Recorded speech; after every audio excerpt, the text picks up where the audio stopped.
Hi, it's Jeff with Family Legacy Estate Sale again with another one of my videos on collectibles. Those of you that have watched some of my other videos know that I am a collector at heart, and I collect a lot of different things. Now, I'm going to have a brief video today on educating you on World War II German helmets. Now, I know this subject matter isn't for everybody. But it is part of our world history, recent world history. And it's a fascinating part of our history. So without further ado, we're going to go ahead and start sharing some helmets with you and what to look for if you decide you want to start collecting these kind of helmets. Okay, so the first two helmets we're going to look at are a combat police helmet and a Waffen SS helmet. Now, they are both, if I'm not mistaken, this is an M35 style helmet, the combat police helmet. And you can determine that by, first of all, the air vent is a two-piece construction. You've got the helmet, and then they put a separate air vent hole with a grommet, if you will, in there. That's one way you can tell it's an M35. And the other way is it's got a rolled fold around the brim of the helmet. This one has an original, you can see the original chin straps, not in the best of shape. It's got an original liner. It is double decal, which was pretty common for combat police. Double decal helmets for military purposes are actually very rare. This is a Waffen SS helmet, and you can see that the air vent on this one is just stamped into the helmet. It's not a two-piece construction. So this is actually an M40. Now which just simply means that it was designed in 1940. You can see there's no second decal on this helmet. And the reason for that was the second decal on most of the German helmets is the national shield. And the national shield has a white band on it. And it made them very, very visible to sniper fire.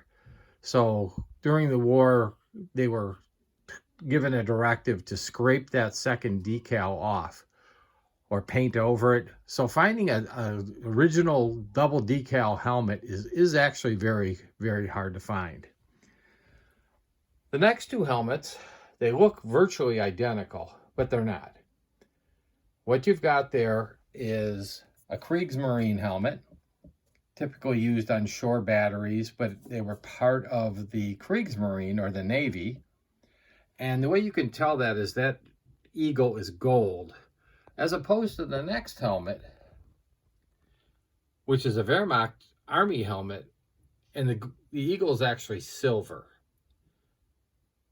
Okay, that's really the main difference between the Navy and the Wehrmacht helmets. Okay, these are also single decal helmets. Okay, that one is also an M40, the Kriegsmarine helmet. The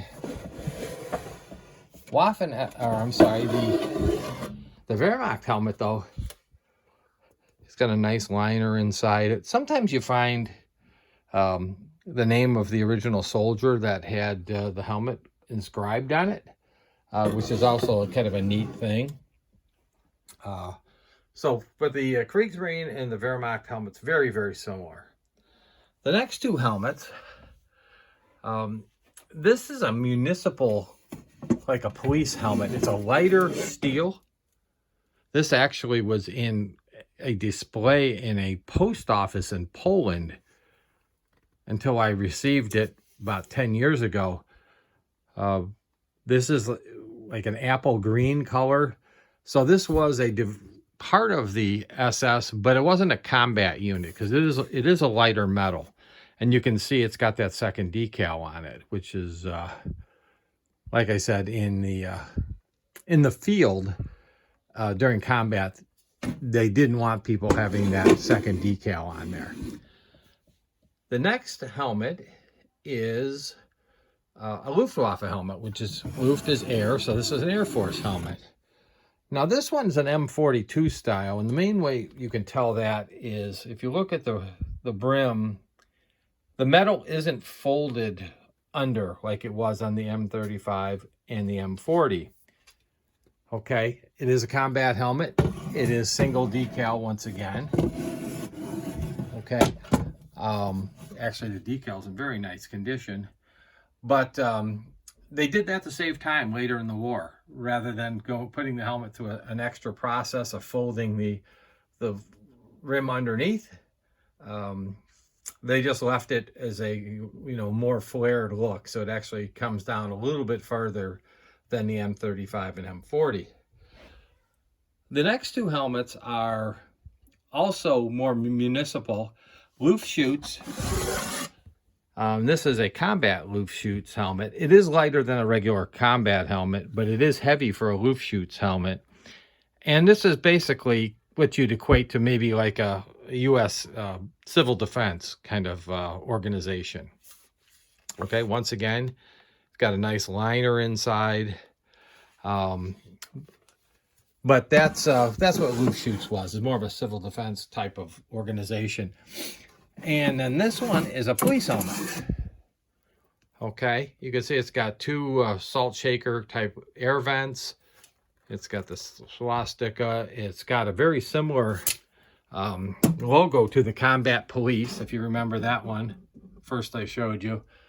That just shows they were part of the municipal police, but this one is a lighter metal as well. It's not a combat helmet like that combat police helmet. Okay, so this was pretty indicative of what the police would wear in Germany and other occupied countries. And then finally, this helmet. At the beginning of the Nazis taking over power in Germany, they still used the 1917, 1918 World War I style helmets, and they have this big, bulky air vent that actually you could attach a face shield onto. This particular helmet actually has been refurbished. It's a real helmet, but it has been refurbished. All of my other helmets are genuine, original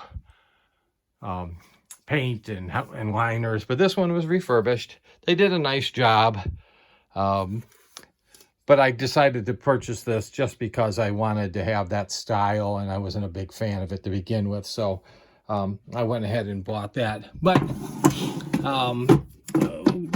things to be aware of when you are looking at investing or buying these kind of items is that there are a lot of fakes. There's a lot of refurbished. And one thing, just common sense, you're dealing with items that were used in combat.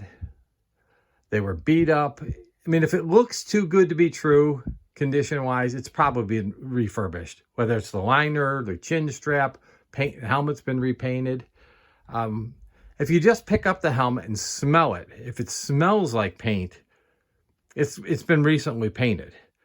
Okay, that's one of the simplest ways you can tell if somebody's done a rehab job on the helmet. But there is a lot of fakes. I would do some research. There's a ton of good books on this subject matter. And so if you're going to go ahead and invest in collect this kind of item, any World War II militaria, whether they're daggers, medals, helmets, etc., there's a lot of fakes out there. So you got to be careful. Buy from reputable people. I bought a few things from the Ruptured Duck, which is a fantastic dealer. He's all over the internet. So hopefully this has been helpful to you. So please keep tuned to my channel for future videos. Hope you enjoyed it.